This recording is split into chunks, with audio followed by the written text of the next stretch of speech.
ادب دنیا کی کسی بھی زبان میں لکھا جانے والا ادب دراصل اس زبان میں اظہار خیال کا ایک طریقہ ہوتا ہے جس کے ذریعے الفاظ کی تراش خراش کو ادبی رنگ میں پیش کرتے ہوئے لوگوں کو اپنی بات کہنے کے مواقع فراہم کیے جاتے ہیں۔ کسی بھی زبان کے ادب کو بہت سی اشکال یا صورتوں میں لکھا جا سکتا ہے اور ان اشکال کی مدد سے ہی ہم ادب کی مختلف تعریفیں متعین کر سکتے ہیں۔ ان صورتوں یا اشکال کو اصناف ادب کہا جاتا ہے۔ اصناف ادب دو طرح کے ہوتے ہیں: شعری اصناف، نثری اصناف۔ نثری اصناف میں کہانی، داستان، ناول، ڈرامہ وغیرہ شامل ہیں۔ شعری اصناف میں غزل، نظم، قصیدہ، مرثیہ وغیرہ شامل ہیں۔ افسانے سے مراد ایسی مختصر کہانی ہے جسے ایک بار میں پڑھ کر ختم کیا جا سکے۔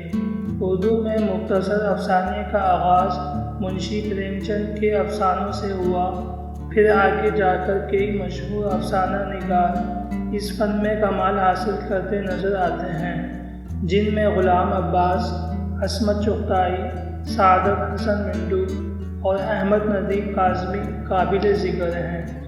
اردو کے مشہور افسانوں میں عیدگاہ، منشی پریم چند، ہندوستان چھوڑ دو، عصمت چغتائی، اوور کوٹ، غلام عباس قابل ذکر ہیں۔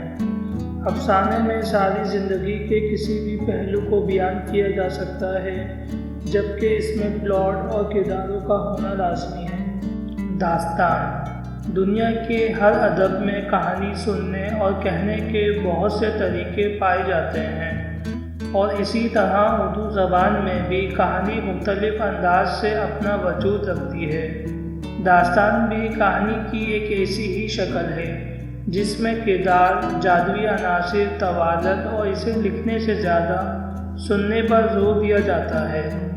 دنیا کی دیگر زبانوں کی طرح اردو زبان میں بھی قدیم داستانیں پائی جاتی ہیں، البتہ موجودہ دور میں وقت کی کمی، لوگوں کو دستیاب ٹیکنالوجی نے داستانوں کی اہمیت کم کر دی ہے، اور اسی لیے موجودہ دور افسانے اور ناول کے فروغ کا دور ہے۔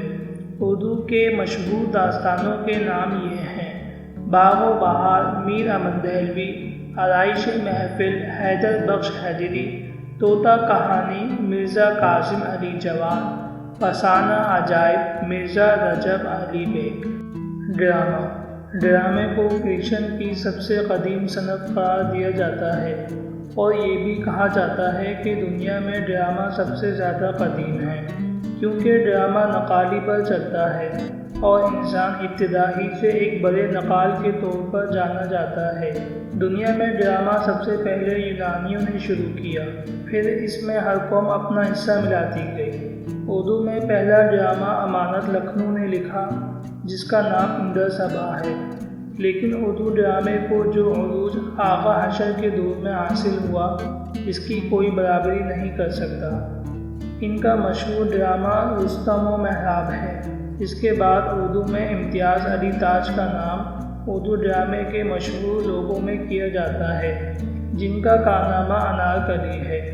ڈرامے میں پلاٹ، کردار اور مکالموں کا ہونا لازمی ہے، بلکہ یہ بھی کہا جاتا ہے کہ کشمکش بھی ڈرامے کا لازمی حصہ ہے۔ کہانی دنیا کے کسی بھی خیال کو الفاظ میں پیش نہیں کیا جا سکتا، لیکن ادب کا تعلق ایسی ہی زبان کی صورت سے ہے کہ جس میں خیالات کو مختلف انداز سے پیش کیا جاتا ہے۔ کہانی بھی خیالات کو پیش کرنے کا ایسا ہی ذریعہ ہے جس میں کسی مقصد کے تحت خیال کو مبالغے کے ساتھ پیش کیا جاتا ہے۔ دنیا میں کہانیاں روز اول سے کہی جا رہی ہیں، اور قدیم تا جدید انسان کہانیوں کے ذریعے اپنی تفریح کا سامان پیدا کرتا آیا ہے، بس ان کہانیوں کی صورت بدل جاتی ہے، اور کبھی انہیں ناول تو کبھی ڈرامہ یا فلم کہا جاتا ہے۔ ناول لفظ ناول اطالوی زبان سے نکلا ہے، جس کے معنی کچھ نیا کر کے دکھانے کے ہیں، لیکن تنقید نگار ناول کو پورے آدمی کی زندگی کا بیان قرار دیتے ہیں۔ کیونکہ دراصل ناول جدید زمانے کی ایسی طویل کہانی کہلاتی ہے جس میں مثالی کرداروں کے بجائے جیتے جاگتے کردار، گرد و پیش کے مناظر اور پلاٹ پایا جاتا ہے۔ اردو کا پہلا ناول میرات العروس ہے جو 1869 میں لکھا گیا۔ دنیا کی ہر زبان کی طرح اردو زبان میں بھی بہت سے ناول لکھے گئے۔ اردو کے پہلے ناول نگار ڈپٹی نذیر احمد ہیں جنہوں نے کل 7 ناول لکھے، اور میرات العروس اردو کا پہلا ناول کہلایا جاتا ہے۔ دیگر لکھنے والوں میں مرزا ہادی رسوا، امراؤ جان ادا، منشی پریم چند گوادن، عزیز احمد آق اور عصمت چغتائی پہلی لکیر شامل ہیں۔ لیکن جس ناول کو اردو کا سب سے بڑا اور عظیم ناول قرار دیا جاتا ہے اسے قرۃ العین حیدر نے تحریر کیا، جس کا نام آگ کا دریا ہے۔